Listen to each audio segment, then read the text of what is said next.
I'm the Executive Director of the Florida League of Cities. 30 years ago, I met a young guy from South Bay, Florida, who not only decided to register to vote, get involved in his community, he decided to run for mayor. He was elected mayor at 23 years old. His parents were migrant farmers. The richest people in this state and the poorest people in this state live in the same county, Palm Beach County. Rich people on the east side, 3 cities on the west side that are largely farming communities, Clewiston, Belle Glade, and South Bay. This guy went on to get his PhD, went on to be president of the Florida League of Cities, went on to be president of the National League of Cities. He was instrumental in working in the international community to consolidate 3 different competing international leagues of cities in the world into one International League of Cities, and served with the mayors of Sao Paulo, Brazil, Johannesburg, Africa, and Paris, and the mayor of South Bay, Florida, as the executive committee that ran the International League of Cities.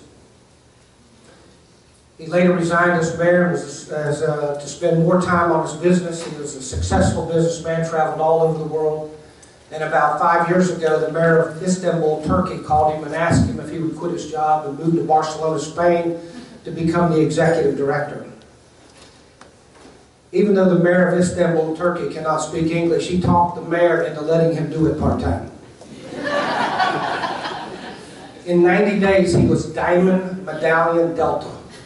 He flew to Barcelona every Sunday and flew back every Sunday to run his business out of his office in West Palm Beach, Florida. And he was instrumental in working with the municipal officials from around the world. For most of us in America and in Florida, diversity is just a speech and something we talk about. But when you talk about international diversity and the people that don't trust each other from different kind of countries, and he was instrumental in bringing all those countries together to agree on a process to select his successor. And they were instrumental in putting together a program to hire his successor, and then he served as a consulting role for a short period of time until the mayor of St. Paul, Minnesota, who was the president of the National League of Cities, talked him into moving to Washington, D.C. to become the executive director of the National League of Cities, and he now serves in that capacity. Good friend of mine for 30 years. Pleasure to introduce him, Clarence Anthony.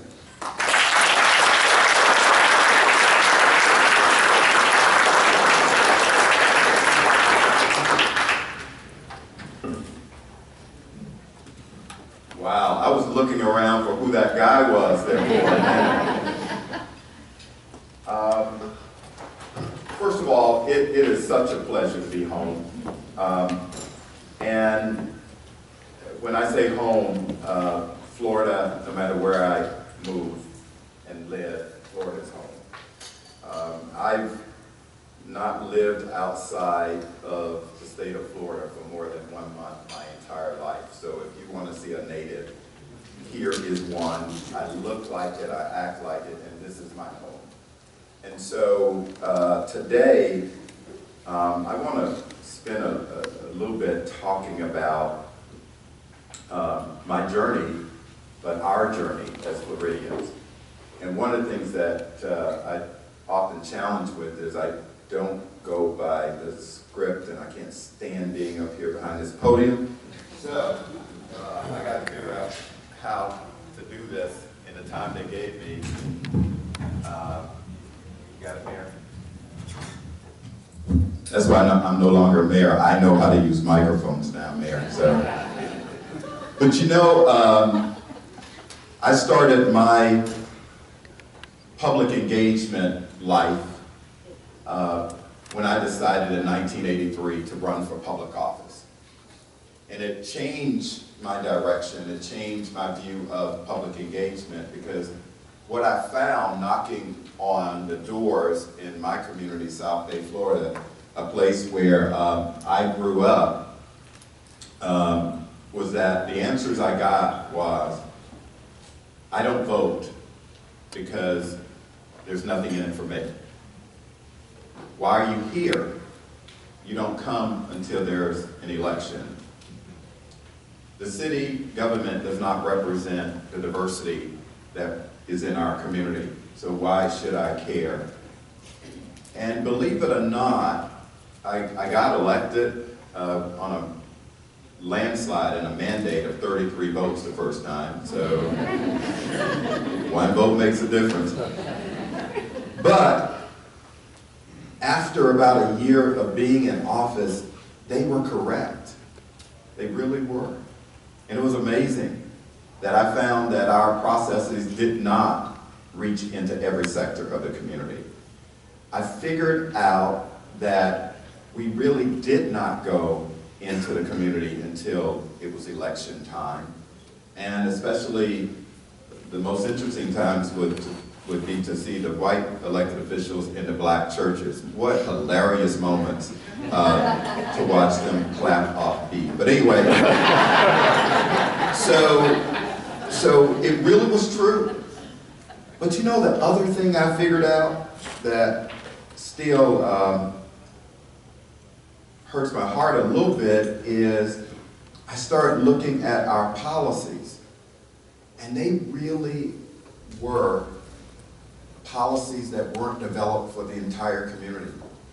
We had policies in place where parks on one side of the street, one side of the community, were allowed to stay open till 10 p.m. And then in the African American community, they were to be closed at 5.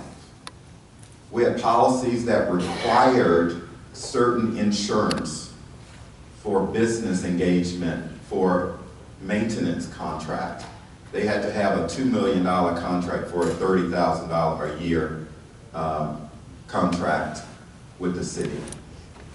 We found that many of our initiatives in our community had been created in the 50s and 60s, and no one had done a scan of the community policies and procedures to make sure that those policies and procedures were in fact inclusive. And so, mayors, I would really encourage you, even today, and councilmen, to look at our policies in our communities and our processes in our communities to make sure that they are inclusive policies. And so that's what I refer to as a policy scan.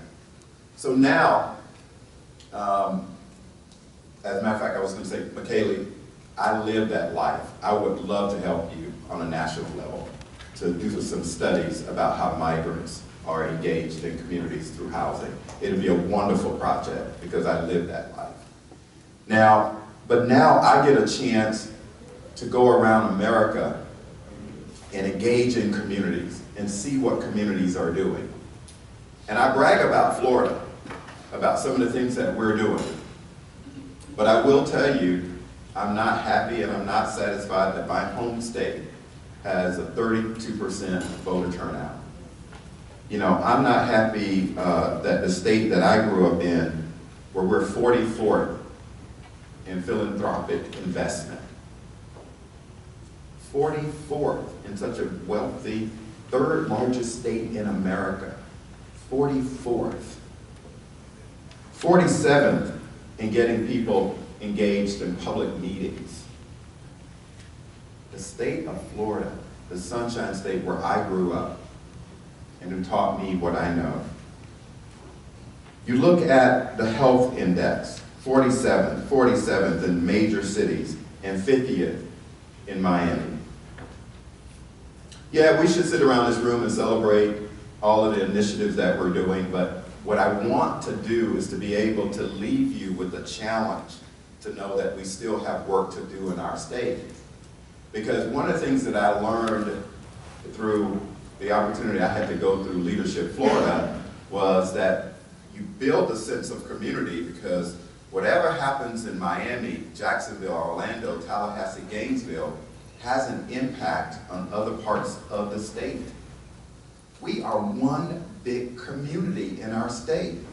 So if we have happen to have a gun shooting in a community in our state, that reverberates throughout the state.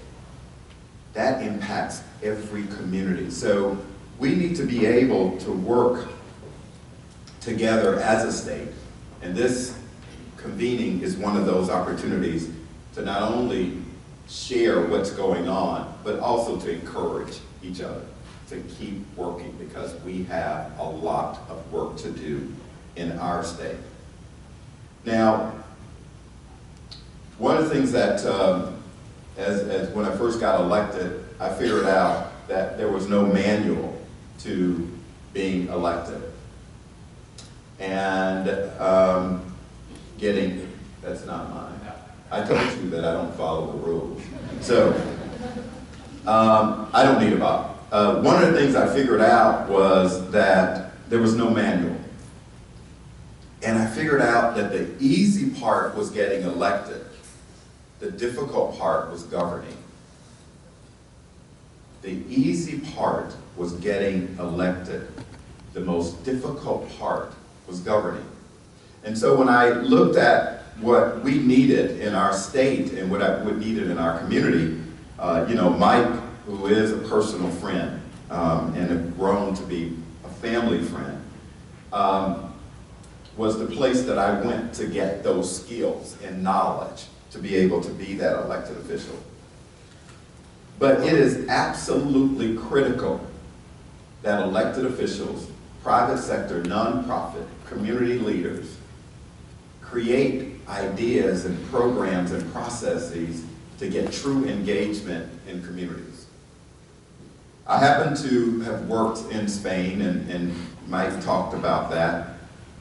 And what I experienced internationally was the civil society and engagement in whether it was Paris, whether it's Istanbul, whether it's Barcelona, Spain, was the first thing that was thought of when rolling out initiatives.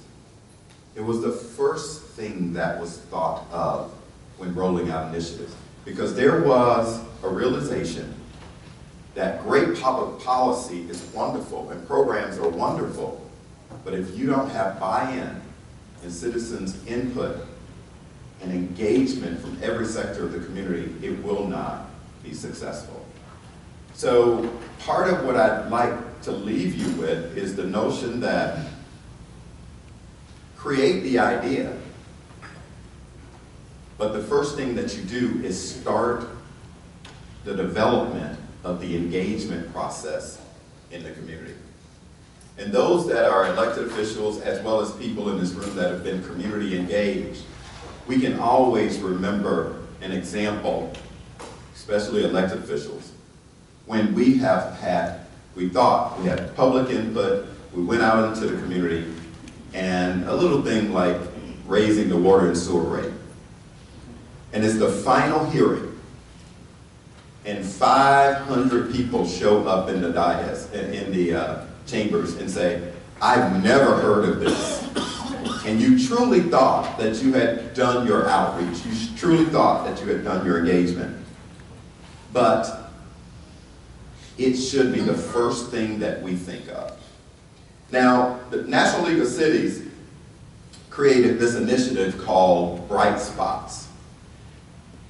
We did a study of 14 communities throughout America to really look at what they were doing for citizen engagement, what they were doing for economic inclusion, what tools that they were using, and specifically, were there outcomes that could be used not only in that community, but other communities.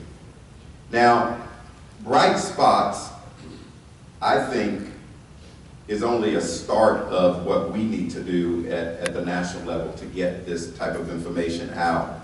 Because what we found, one of the things we found was that it wasn't transferable.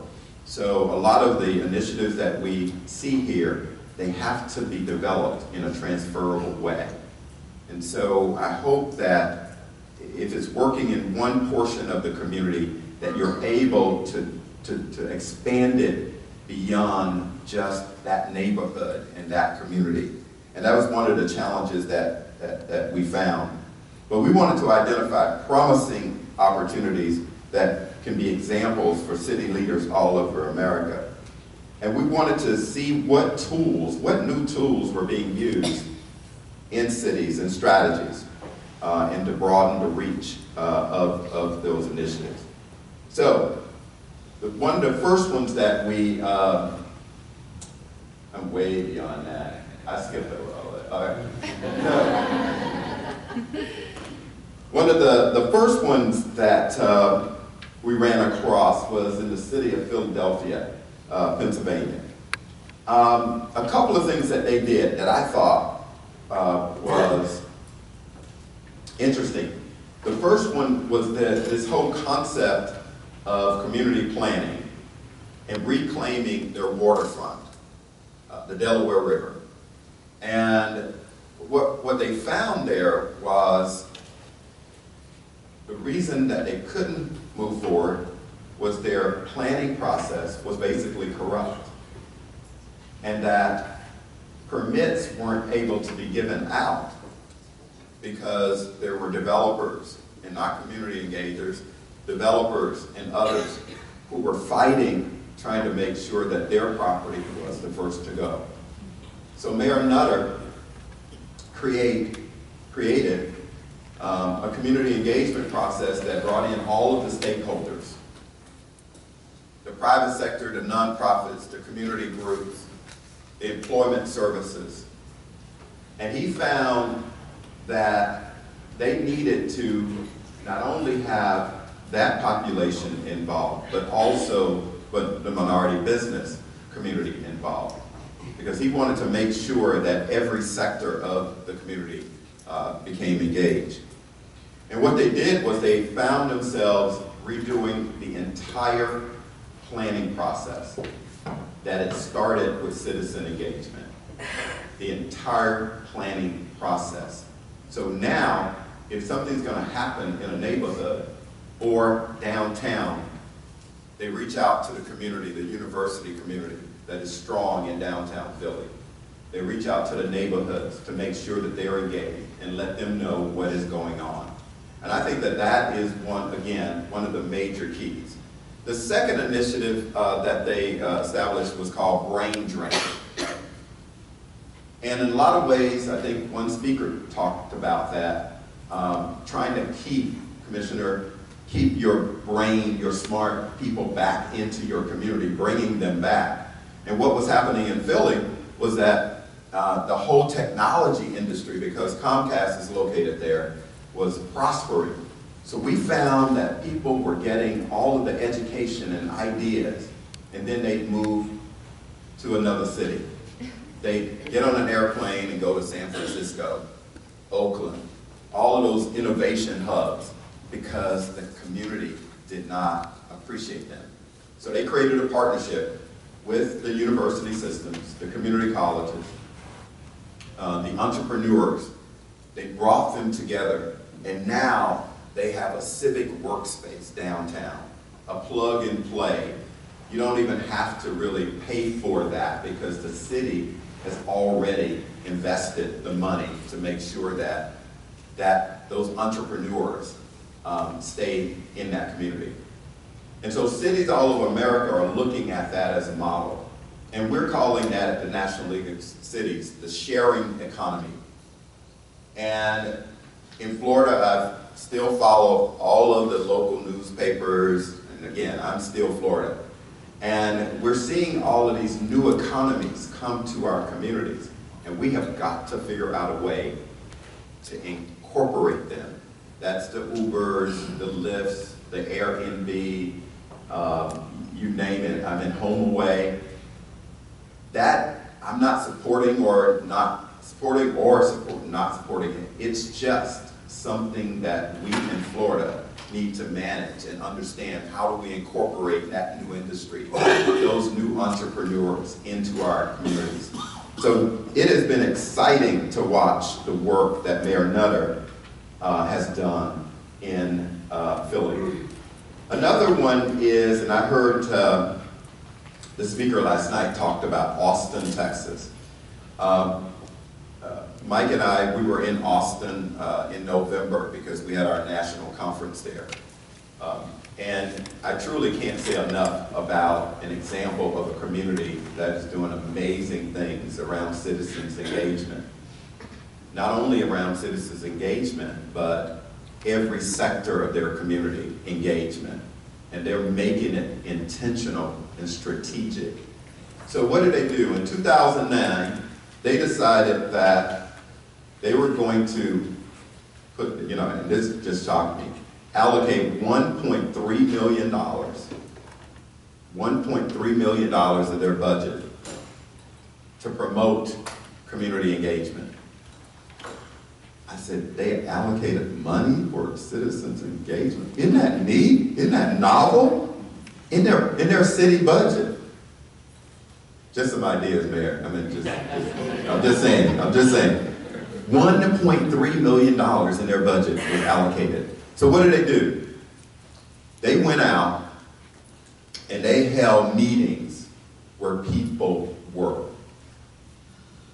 Not where we are, but where the people were. They went to the PTA meetings. They developed packages on their city and the budget, and they actually gave them out at the PTA meetings so the parents and the students could take those packages home about the city budget. They made sure that the information was bilingual, and they held meetings and recorded items in all languages that was major in the city of Austin. They not only did that, they had festivals, Speak Up, Speak Out, festivals in their community to make sure that they reached every sector of their community. Let me start back again. They allocated $1.3 million for a 3-year period to support public engagement. And I think that as you look at that model, the business community, the schools, the universities, University of Texas was very engaged. Their community college was very engaged. Their nonprofit community was very engaged because there was, as last night, Stuart, a champion. The city became the champion and committed to making sure. They say that they touched 50% of their population in some form or fashion over those 3 years. Now, the officials that are there now probably are not super happy, or the officials that were there when they made this commitment probably are not super happy because all of them have been replaced since then. They changed their form of government. They went to single-member districts. They elected the mayor citywide. And that was a strategic decision that the citizens of that community decided that they wanted to do. So citizens engagement truly can make a change in communities. Some folks may not like the change, but in fact it can make a change. Now I want to say one more that I think is important, and again, no political statement here.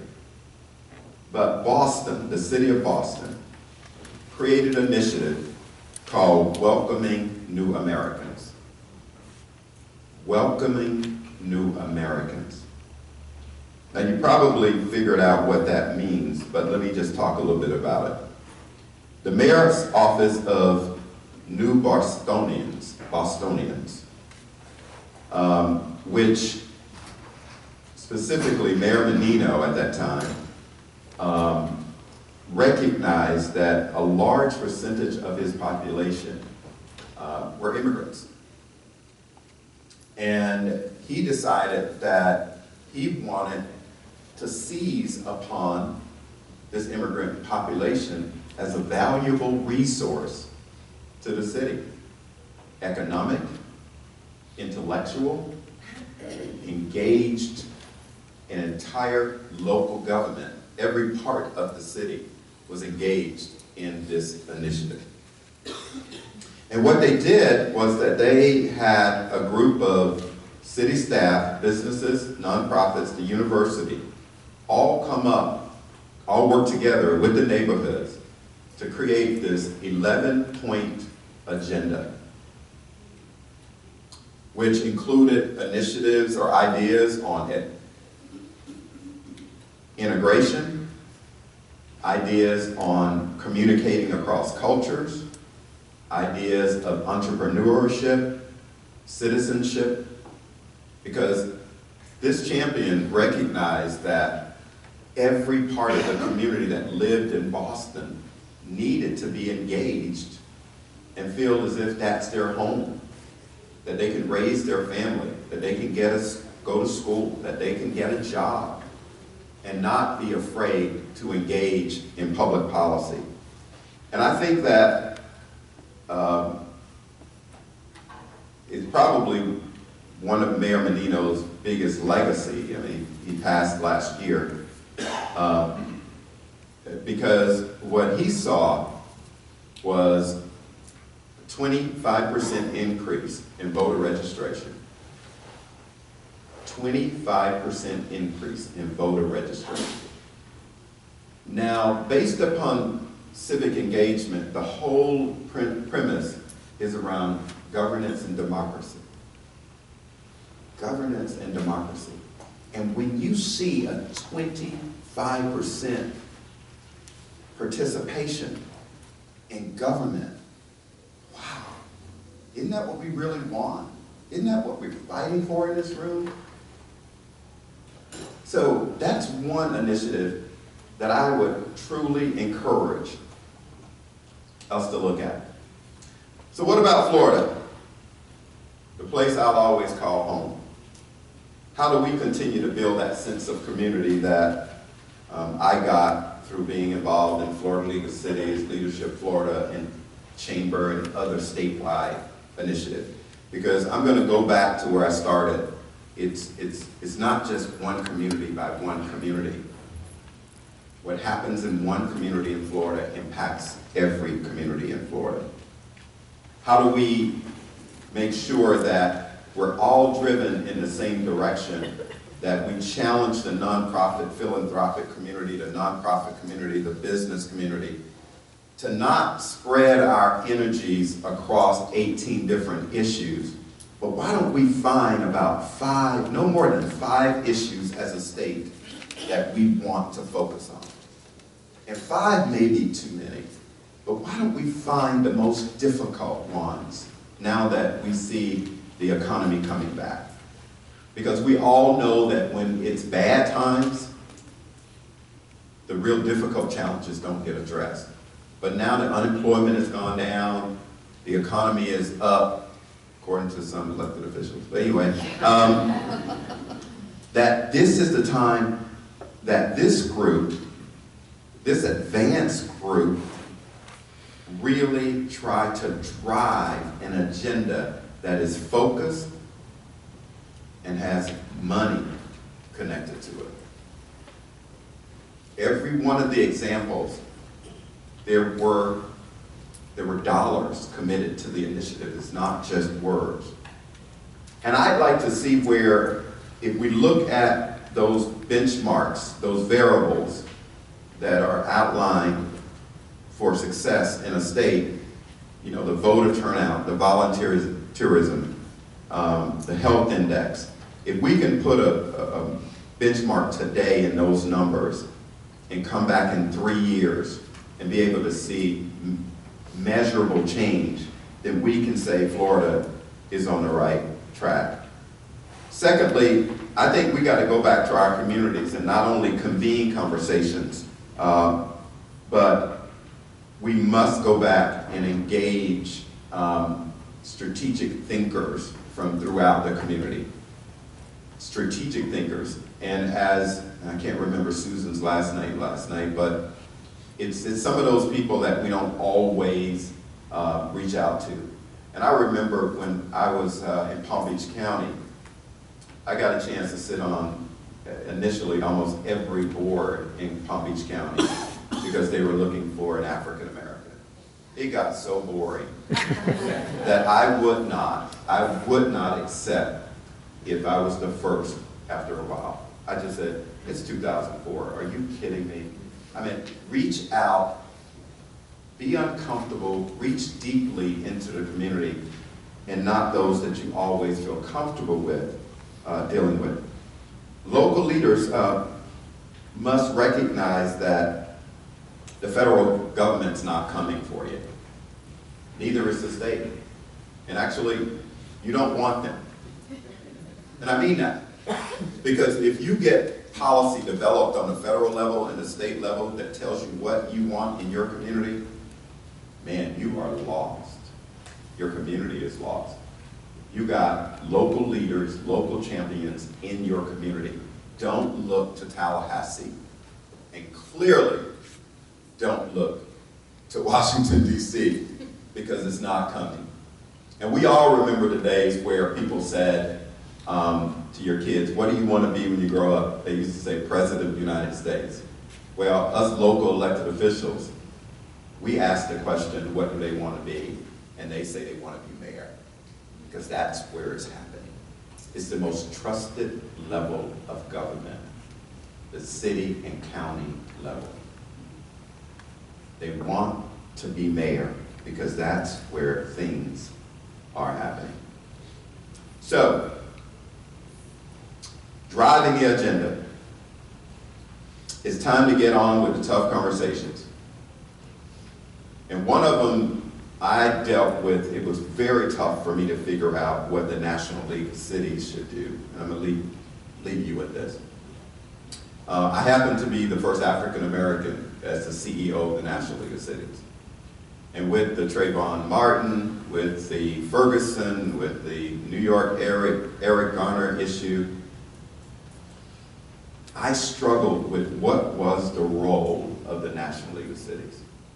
Because I did not want people, my membership, to think just because I was a person, a man of color, that we were going to deal with this issue. And I struggled, for about 2 months with my responsibility as the CEO of this organization and my responsibility as an African-American man in America.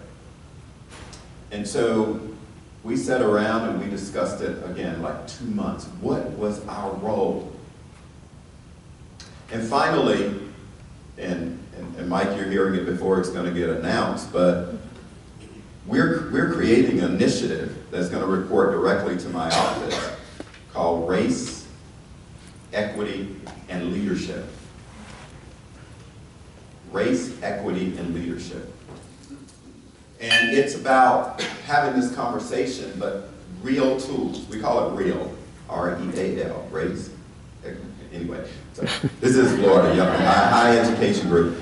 So, and it's about equity in our community.